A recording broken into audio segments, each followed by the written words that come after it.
ಓಂ ಶಾಂತಿ. ಎಷ್ಟೇ ಕಷ್ಟಪಟ್ಟು ಕೆಲಸ ಮಾಡಿದ್ರು, ಎಲ್ಲಾನೂ ಸರಿ ಮಾಡಿದ್ರು, ಯಶಸ್ಸು ಕೈಗೆ ಸಿಕ್ಕಿದ್ರೂ ಮನಸ್ಸಿಗೆ ಏನೋ ಒಂದು ಸಮಾಧಾನನೇ ಇಲ್ಲ. ಆ ಥರ ಅನುಭವ ಆಗಿದೆಯಾ? ರಾತ್ರಿ ಮಲಗುವಾಗ ನಾನಿಷ್ಟೆಲ್ಲ ಮಾಡಿದ್ದೀನಿ, ಆದರೆ ಏನೋ ಒಂದು ಖಾಲಿತನ ಕಾಡ್ತಿದೆ ಅಂತ ಅನ್ಸುತ್ತಾ? ಇದು ತುಂಬಾ ಜನರಿಗೆ ಆಗುವಂಥ ಅನುಭವ. ಹೌದು. ಇವತ್ತಿನ ನಮ್ಮ ಚರ್ಚೆಯ ವಿಷಯವೇ ಇದು. ನಿಜವಾದ ಯಶಸ್ಸು ಅಂದ್ರೆ ಏನು, ಅದನ್ನ ಅಳೆಯೋದು ಹೇಗೆ? ನಮ್ಮ ಕೈಯಲ್ಲಿ ಒಂದು ಸ್ಫೂರ್ತಿದಾಯಕ ಕಥೆ ಇದೆ.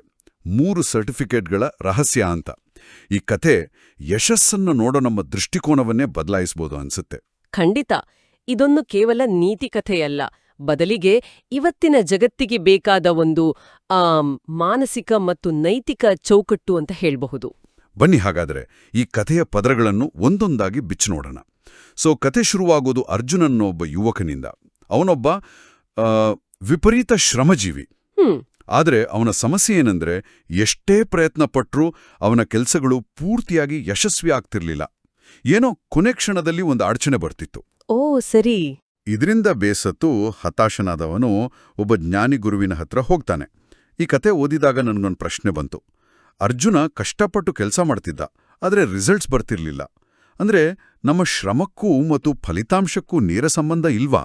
ಹಾ, ಇದು ಬಹಳ ಒಂದು ಇಂಟ್ರೆಸ್ಟಿಂಗ್ ಪ್ರಶ್ನೆ. ಆ ಕಾಲಕ್ಕೂ ಈ ಕಾಲಕ್ಕೂ ಇದು ಪ್ರಸ್ತುತ. ಕಥೆಯಲ್ಲಿ ಅರ್ಜುನ ಗುರುಗಳ ಹತ್ರ ಹೋಗಿ, ಗುರುವೇ, ನನ್ನ ಪ್ರಯತ್ನದಲ್ಲಿ ಯಾವುದೇ ಕೊರತೆ ಇಲ್ಲ, ಆದ್ರೂ ನನ್ಗೆ ಯಾಕೆ ಪೂರ್ಣ ಯಶಸ್ಸು ಸಿಕ್ತಿಲ್ಲ ಅಂತ ಕೇಳ್ತಾನೆ. ಆಗ ಗುರುಗಳು ನಗ್ತಾರಂತೆ. ಆ ನಗುವಿನಲ್ಲೇ ಒಂದು ಉತ್ತರ ಅಡಗಿತ್ತು. ಅವ್ರು ಹೇಳ್ತಾರೆ, ಮಗು, ನಿನ್ನ ಪ್ರಯತ್ನ ಸರಿಯಾಗಿದೆ, ಆದ್ರೆ ನೀನು ಜೀವನದಲ್ಲಿ 3 ಪ್ರಮುಖ ಪ್ರಮಾಣಪತ್ರಗಳನ್ನ ಗಳಿಸ್ಬೇಕು. ಆಗಷ್ಟೇ ನಿನಗೆ ನಿಜವಾದ ಪರಿಪೂರ್ಣ ಯಶಸ್ಸು ಸಿಗತ್ತೆ ಅಂತ. ಸರ್ಟಿಫಿಕೇಟ್ ಅಂದ ತಕ್ಷಣ ಅರ್ಜುನನ್ಗೆ ನೆನ್ಪಾಗಿದ್ದು ಶಾಲೆ ಕಾಲೇಜ್ಗರು. ಹೌದು, ಸಹಜ ಅಲ್ವಾ?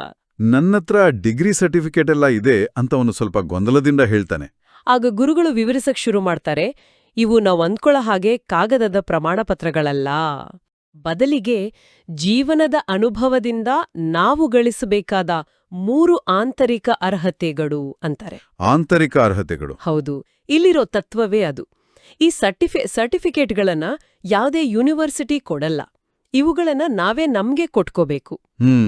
ಮೊದಲನೇದು ಅಂತರಾತ್ಮದ ಸರ್ಟಿಫಿಕೇಟ್. ಅಂತರಾತ್ಮದ ಸರ್ಟಿಫಿಕೇಟ್ ಅಂದ್ರೆ ದಿನದ ಕೊನೆಯಲ್ಲಿ ನಾನು ಇವತ್ತು ನನ್ನ ಕೆಲಸವನ್ನ ಪ್ರಾಮಾಣಿಕವಾಗಿ ನನ್ನ ಸಂಪೂರ್ಣ ಸಾಮರ್ಥ್ಯ ಬಳಸಿ ಮಾಡಿದ್ದೀನಿ ಅಂತ ನಮ್ಮ ಮನಸ್ಸಾಕ್ಷಿ ನಮ್ಗೆ ಹೇಳ್ಬೇಕು. ವಾವ್! ಅಂದ್ರೆ ಬೇರೆಯವ್ರನ್ನ ಮೆಚ್ಚೋದಕ್ಕಿಂತ ನಮ್ಮನ್ನ ನಾವು ಸಮಾಧಾನ ಪಡಿಸ್ಕೊಳ್ಳೋದು ಮೊದಲ ಹೆಜ್ಜೆ. ನಿಖರವಾಗಿ. ಇದು ಕೇಳೋಕೆ ಸುಲಭ ಅನ್ಸಿದ್ರೂ ಬಹಳ ಕಷ್ಟ ಅಲ್ವಾ? ಯಾಕಂದ್ರೆ ಎಷ್ಟೋ ಸಲ ನಾವು ಇಂಪೋಸ್ಟರ್ ಸಿಂಡ್ರೋಮಿಂದ ಬಳಲ್ತೇವೆ. ಹೌದು, ನಿಜ. ನಾವು ಯಶಸ್ವಿ ಆದರೂ ನಾನು ಇದಕ್ಕೆ ಅರ್ಹನಲ್ಲ, ನಾನು ಎಲ್ಲರನ್ನೂ ಮೋಸ ಮಾಡ್ತಿದ್ದೀನಿ ಅನ್ನೋ ಭಾವನೆ ಕಾಡ್ತಿರುತ್ತೆ. ಬಹುಶಃ ಈ ಅಂತರಾತ್ಮದ ಸರ್ಟಿಫಿಕೇಟ್ ಇಲ್ದಿರೋದೇ ಅದಕ್ಕೆ ಕಾರಣ ಇರ್ಬೋದಾ? ಖಂಡಿತ. ಮನೋವಿಜ್ಞಾನದಲ್ಲಿ ಇದನ್ನ ಕಾಗ್ನಿಟಿವ್ ಕಾಂಗ್ರುವೆನ್ಸ್ ಅಂತ ಕರೀತಾರೆ.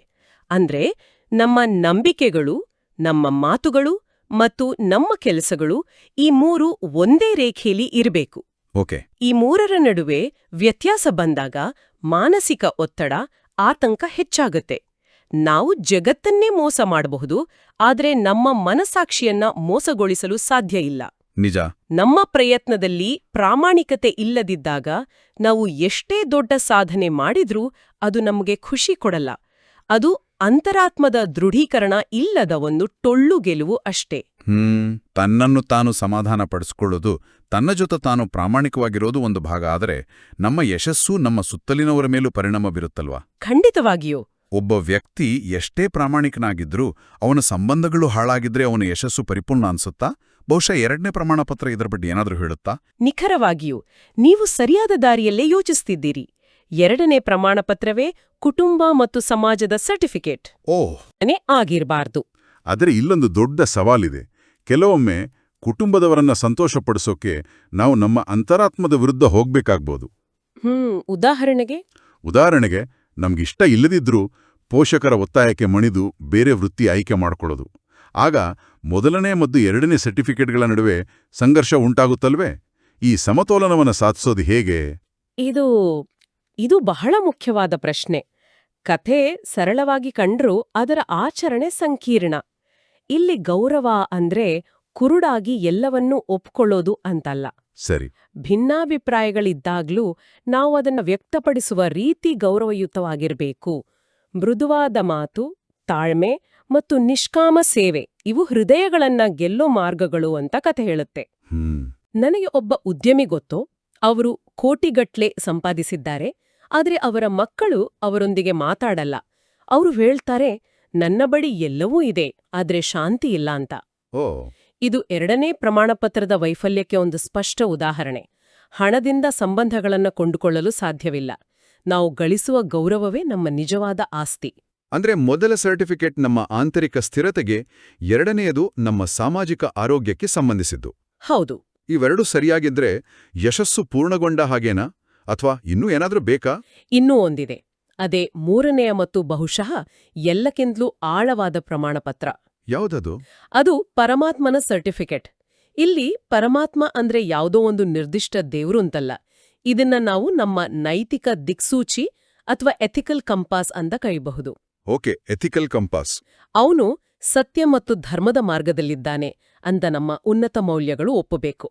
ಅಂದ್ರೆ ನಮ್ಮ ಕೆಲಸಗಳು ಕೇವಲ ನಮಗೆ ಮತ್ತು ನಮ್ಮ ಕುಟುಂಬಕ್ಕೆ ಮಾತ್ರವಲ್ಲದೆ ಒಂದು ದೊಡ್ಡ ಉದ್ದೇಶಕ್ಕೆ ಬದ್ಧವಾಗಿರಬೇಕು. ಆದ್ರೆ ಇವತ್ತಿನ ಕಾಂಪಿಟೇಟಿವ್ ಜಗತ್ತಲ್ಲಿ ಕೆಲವರು ಸತ್ಯ ಧರ್ಮ ಅಂತೆಲ್ಲ ಕೂತ್ರೆ ಮುಂದೆ ಬರೋದು ಕಷ್ಟ, ಪ್ರಾಕ್ಟಿಕಲ್ ಆಗಿ ಯೋಚನೆ ಮಾಡಬೇಕು ಅಂತ ವಾದಿಸಬಹುದು. ಹೌದು, ಆ ವಾದ ಇದೆ. ನೈಸ್ ಗೈಸ್ ಫಿನಿಶ್ ಲಾಸ್ಟ್ ಅನ್ನೋ ಮಾತಿದೆಯಲ್ಲ, ಈ 3ನೇ ಪ್ರಮಾಣಪತ್ರ ಗಳಿಸಕ್ ಹೋಗಿ ನಾವು ಲೌಕಿಕ ಯಶಸ್ಸಿನಿಂದ ಹಿಂದ್ಬೀಳೋ ಸಾಧ್ಯತೆ ಇಲ್ವಾ? ಇದು ಬಹಳ ಸಾಮಾನ್ಯವಾದ ವಾದ. ಆದ್ರೆ ನಾವಿಲ್ಲಿ ಯಶಸ್ಸಿನ ವ್ಯಾಖ್ಯಾನವನ್ನೇ ಪ್ರಶ್ನಿಸ್ತಿದ್ದೇವಿ ಅಲ್ವಾ? ಅಡ್ಡದಾರಿಯಲ್ಲಿ ಗಳಿಸಿದ ಯಶಸ್ಸು ತಾತ್ಕಾಲಿಕ. ಅದು ಯಾವಾಗ್ಲೂ ನಮ್ಮೊಳಗೆ ಒಂದ್ ರೀತಿಯ ಭಯ, ಆತಂಕವನ್ನ ಜೀವಂತವಾಗಿಡುತ್ತೆ. ಯಾವಾಗ ಸಿಕ್ಕಿ ಬೀಳ್ತೀನೋ, ಯಾವಾಗ ಎಲ್ಲವನ್ನೂ ಕಳ್ಕೊಳ್ತೀನೋ ಅನ್ನೋ ಚಿಂತೆ. ನಿಜ. ಆದ್ರೆ ಸತ್ಯ ಮತ್ತು ಧರ್ಮದ ಹಾದಿಯಲ್ಲಿ ಗಳಿಸಿದ ಯಶಸ್ಸು ನಿಧಾನವಾಗಿರಬಹುದು, ಆದ್ರೆ ಅದು ಸ್ಥಿರವಾಗಿರುತ್ತೆ. ಮತ್ತು ಎಲ್ಲಕ್ಕಿಂತ ಮುಖ್ಯವಾಗಿ ಅದು ಆಂತರಿಕ ಶಾಂತಿಯನ್ನು ಕೊಡುತ್ತೆ. ಹೌದು, ಆ ಶಾಂತಿಯೇ ಮುಖ್ಯ. ಯಾರು ನೋಡ್ಲಿ ಬಿಡ್ಲಿ, ನಮ್ಮ ಕರ್ಮಕ್ಕೆ ನಾವು ಜವಾಬ್ದಾರರು ಅನ್ನೋ ಅರಿವು ಬಂದಾಗ ನಾವು ಮಾಡೋ ಪ್ರತಿಯೊಂದು ಕೆಲ್ಸದಲ್ಲೂ ಒಂದು ಪಾವಿತ್ರ್ಯತೆ ಬರುತ್ತೆ. ರಾತ್ರಿ ನೆಮ್ಮದಿಯಾಗಿ ಮಲ್ಗೋಕೆ ಇದ್ಕಿಂತ ದೊಡ್ಡ ಯಶಸ್ಸು ಬೇಕಾ? ಇಲ್ಲ, ಖಂಡಿತ ಇಲ್ಲ. ಇದೇ ಪರಮಾತ್ಮನಿಂದ ಅಥವಾ ನಮ್ಮ ನೈತಿಕತೆಯಿಂದ ಸಿಗುವ ಪ್ರಮಾಣಪತ್ರ. ಸೊ ಈ 3 ತತ್ವಗಳನ್ನು ಕೇಳಿದ್ಮೇಲೆ ಅರ್ಜುನನಿಗೆ ಜ್ಞಾನೋದಯವಾದಾಗೆ ಆಗುತ್ತೆ. ಹೌದು. ಅವನು ಕೇವಲ ಹೊರಗಿನ ರಿಸಲ್ಟ್ಸ್ ಬಗ್ಗೆ ತಲೆಕೆಡಿಸ್ಕೊಳ್ತಿದ್ದಾನೆ ಹೊರತು ಈ ಆಂತರಿಕ ಅಡಿಪಾಯಗಳ ಬಗ್ಗೆ ಗಮನವನ್ನೇ ಹರಿಸಿರಲಿಲ್ಲ ಅನ್ನೋದು ಅವನಿಗೆ ಅರಿವಾಗುತ್ತೆ. ಹೌದು. ಅಲ್ಲಿಂದ ಅವನು ತನ್ನ ಜೀವನ ಶೈಲಿಯನ್ನ ಬದಲಾಯಿಸ್ಕೊಳ್ತಾನೆ. ಕಥೆಯ ಪ್ರಕಾರ ಅವನು ಪ್ರತಿದಿನ ರಾತ್ರಿ ಮಲ್ಗೋ ಮುನ್ನ ಆತ್ಮಾವಲೋಕನ ಮಾಡ್ಕೊಳ್ಳೋಕೆ ಶುರು ಮಾಡ್ತಾನೆ. ಆತ್ಮಾವಲೋಕನ ಇದೊಂದು ರೀತಿ ದೈನಂದಿನ ಮಾನಸಿಕ ಆಡಿಟ್ ಇದ್ದ ಹಾಗೆ. ಇಂಟ್ರೆಸ್ಟಿಂಗ್. ಅವನು ತನ್ನಂತಾನೆ ಏನು ಪ್ರಶ್ನೆಗಳನ್ನ ಕೇಳ್ಕೊಳ್ತಿದ್ದ? 3 ಸರಳ ಪ್ರಶ್ನೆಗಳು. ಇವತ್ತು ನಾನು ನನ್ನ ಕೆಲಸದಲ್ಲಿ, ನನ್ನ ಪ್ರಯತ್ನದಲ್ಲಿ ಪ್ರಾಮಾಣಿಕನಾಗಿದ್ನೇನಾ? ಇದು ಮೊದಲನೇ ಸರ್ಟಿಫಿಕೇಟ್ಗೆ ಸಂಬಂಧಿಸಿದ್ದು. ಸರಿ. 2, ಇವತ್ತು ನನ್ನ ಮಾತು ಅಥವಾ ನಡತೆಯಿಂದ ಯಾರಿಗಾದರೂ ನೋವಾಯ್ತಾ? ನಾನು ಎಲ್ಲರೊಂದಿಗೂ ಗೌರವದಿಂದ ನಡ್ಕೊಂಡನಾ? ಇದು 2ನೇ ಸರ್ಟಿಫಿಕೇಟ್ಗೆ ಸಂಬಂಧಿಸಿದ್ದು. ಓಕೆ. ಮತ್ತು 3, ನಾನು ತೆಗೆದುಕೊಂಡ ನಿರ್ಧಾರಗಳು ಸತ್ಯ ಮತ್ತು ನ್ಯಾಯದ ಪರವಾಗಿದ್ವಾ? ಇದು 3ನೇ ಸರ್ಟಿಫಿಕೇಟ್ಗೆ ಸಂಬಂಧಿಸಿದ್ದು. ಈ ಅಭ್ಯಾಸವು ಕೇವಲ ಒಂದು ಕಥೆಯ ಭಾಗವಲ್ಲ. ಇಂದಿನ ದಿನಗಳಲ್ಲಿ ಜರ್ನಲಿಂಗ್ ಅಥವಾ ಮೈಂಡ್ಫುಲ್ನೆಸ್ ಅಂತ ನಾವೇನ್ ಕರೀತೀವೋ ಅದರ ಒಂದು ಪ್ರಾಚೀನ ರೂಪ ಇದು. ನಿಜ ನಿಜ. ಈ ಸಣ್ಣ ಬದಲಾವಣೆಯಿಂದ ಅವನ ಜೀವನದಲ್ಲಿ ದೊಡ್ಡ ಪರಿವರ್ತನೆಗಳಾಗ್ತವೆ. ಹೌದು. ಕೆಲವೇ ತಿಂಗಳುಗಳಲ್ಲಿ ಅವನ ಕೆಲಸದಲ್ಲಿ ಪ್ರಗತಿ, ಕುಟುಂಬದಲ್ಲಿ ಶಾಂತಿ ಮತ್ತು ಮನಸ್ಸಿನಲ್ಲಿ ನೆಮ್ಮದಿ ಕಾಣಿಸ್ಕೊಳ್ಳೋಕೆ ಶುರುವಾಗುತ್ತೆ. ಇಲ್ಲಿ ಗಮನಿಸಬೇಕಾದ ಅಂಶ ಅಂದ್ರೆ ಅವನ ಹೊರಗಿನ ಯಶಸ್ಸು ಅವನ ಒಳಗಿನ ಬದಲಾವಣೆಯ ಒಂದು ಸಹ ಉತ್ಪನ್ನವಾಗಿ, ಅಂದ್ರೆ ಬೈ ಪ್ರಾಡಕ್ಟ್ ಆಗಿ ಬಂದಿದ್ದೇ ಹೊರತು ಅವನು ಅದರ ಹಿಂದೆ ಓಡಿರ್ಲಿಲ್ಲ. ಖಂಡಿತ. ಆಗ ಅವನು ಮತ್ತೆ ಗುರುವಿನ ಬಳಿಗೆ ಹೋಗ್ತಾನೆ. ಈ ಬಾರಿ ಅವನ ಮುಖದಲ್ಲಿ ಹತಾಶೆಯ ಬದಲು ಒಂದು ದಿವ್ಯವಾದ ಕಳೆ ಇರುತ್ತೆ. ಹೌದು. ಅವನು ಹೇಳ್ತಾನೆ, ಗುರುವೇ, ಈಗ ನನಗೆ ತಿಳಿತು, ಯಶಸ್ಸು ಅನ್ನೋದು ಹೊರಗಿನ ಪ್ರಶಂಸೆಯಲ್ಲಿಲ್ಲ, ಅದು ಒಳಗಿನ ತೃಪ್ತಿಯಲ್ಲಿದೆ. ವಾಹ್. ಆಗ ಗುರುಗಳು, ಮಗು, ಈಗ ನೀನು ಜೀವನದ ಪರೀಕ್ಷೆಯಲ್ಲಿ ಪಾಸಾಗಿದ್ಯಾ, ನೀನು ಶ್ರೇಷ್ಠ ಪದವಿಯ ಅಧಿಕಾರಿ ಅಂತ ಹೇಳ್ತಾರೆ. ಹಾಗಾಗಿ ಈ ಕಥೆಯ ಪ್ರಕಾರ ನಿಜವಾದ ಯಶಸ್ಸಿನ ಸೂತ್ರ ಅಂದ್ರೆ ಆತ್ಮಸಂತೋಷ ಪ್ಲಸ್ ಸಂಬಂಧಗಳ ಸಂತೋಷ ಪ್ಲಸ್ ನೈತಿಕ ಸಂತೋಷ. ಈ 3ರ ಸಮಾಗಮವೇ ಪರಿಪೂರ್ಣ ಯಶಸ್ಸು. ಹಾಗಾದ್ರೆ ಇದೆಲ್ಲದರ ಅರ್ಥ ಏನು? ಯಶಸ್ಸು ಅನ್ನೋದು ಒಂದು ಗುರಿಯಲ್ಲ, ಅದೊಂದು ಪ್ರಯಾಣ. ಹೌದು. ಆ ಪ್ರಯಾಣದಲ್ಲಿ ನಾವು ಏನ್ ಗಳಿಸಿದೆವೋ ಅನ್ನೋದಕ್ಕಿಂತ ನಾವು ಹೇಗಿದ್ವೋರನ್ನೋದು ಹೆಚ್ಚು ಮುಖ್ಯ. ಈ 3 ಪ್ರಮಾಣಪತ್ರಗಳು ಒಂದ್ ರೀತಿಯಲ್ಲಿ ನಮ್ಮ ಜೀವನದ ಬ್ಯಾಲೆನ್ಸ್ ಶೀಟ್ ಇದ್ದ ಹಾಗೆ. ಸರಿಯಾಗಿ ಹೇಳಿದ್ರಿ. ನಮ್ಮ ಆಂತರಿಕ ಸ್ಥಿತಿ, ನಮ್ಮ ಸಂಬಂಧಗಳು ಮತ್ತು ನಮ್ಮ ನೈತಿಕ ಮೌಲ್ಯಗಳ ನಡುವಿನ ಒಂದು ಸಮನ್ವಯ. ಹೌದು. ಈ ಚರ್ಚೆಯ ಕೊನೆಯಲ್ಲಿ ಪ್ರತಿಯೊಬ್ಬರು ತಮ್ಮನ್ನು ತಾವೇ ಕೇಳೋ ಪ್ರಶ್ನೆಗಳನ್ನು ಕೇಳಿಕೊಳ್ಬೋದು. ಯಾವ ರೀತಿ? ಇವತ್ತು ನನ್ನ ದಿನ ಹೇಗಿತ್ತು? ನನ್ನ ಮನಸ್ಸಾಕ್ಷಿ ನನ್ನ ಇವತ್ತಿನ ಕೆಲಸದ ಬಗ್ಗೆ ಸಂತೋಷಪಟ್ಟಿದ್ಯಾ?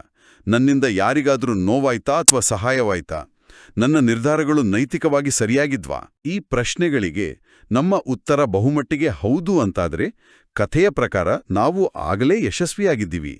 ನಮ್ಮ ಬ್ಯಾಂಕ್ ಬ್ಯಾಲೆನ್ಸ್ ಎಷ್ಟೇ ಇರಲಿ, ನಮ್ಮ ಪದವಿ ಎಷ್ಟೇ ದೊಡ್ಡದಿರಲಿ, ಈ ಆಂತರಿಕ ತೃಪ್ತಿಯೇ ನಿಜವಾದ ಸಂಪತ್ತು. ಈ ಕಥೆ ಒಂದು ಬಹಳ ಆಸಕ್ತಿದಾಯಕ ಅಂಶವನ್ನ ನಮ್ಮ ಮುಂದಿಡ್ತೆ. ಅರ್ಜುನ ಈ 3 ಆಂತರಿಕ ಪ್ರಮಾಣಪತ್ರಗಳನ್ನ ಗಳಿಸಿದಾಗ ಹೊರಗಿನ ಯಶಸ್ಸು ತಾನಾಗೇ ಬಂತು. ಹೌದು. ಆದ್ರೆ ಇದರ ಇನ್ನೊಂದು ಮುಖದ ಬಗ್ಗೆ ಯೋಚಿಸೋಣ. ಈ ಆಂತರಿಕ ಪ್ರಮಾಣಪತ್ರಗಳಿಲ್ಲದೆ ಕೇವಲ ಬಾಹ್ಯ ಯಶಸ್ಸನ್ನ ಮಾತ್ರ ಗಳಿಸಿದ್ರೆ ಏನಾಗಬಹುದು? ಒಳ್ಳೆ ಪ್ರಶ್ನೆ. ಅಂದ್ರೆ ಮನಸ್ಸಾಕ್ಷಿಗೆ ವಿರುದ್ಧವಾಗಿ ಸಂಬಂಧಗಳನ್ನ ಹಾಳು ಮಾಡ್ಕೊಂಡು ಅಧರ್ಮದ ದಾರಿಯಲ್ಲಿ ಗಳಿಸಿದ ಯಶಸ್ಸು. ಅಂಥ ಯಶಸ್ಸಿಗೆ ನಿಜವಾದ ಮೌಲ್ಯ ಇದೆಯಾ? ಅಥವಾ ಅದು ಕುಸಿದು ಬೀಳೋಕೆ ಕಾಯ್ತಿರೋ ಒಂದು ಸುಂದರವಾದ ಆದ್ರೆ ಟೊಳ್ಳಾದ ಕಟ್ಟಡವೇ? ಓಂ ಶಾಂತಿ.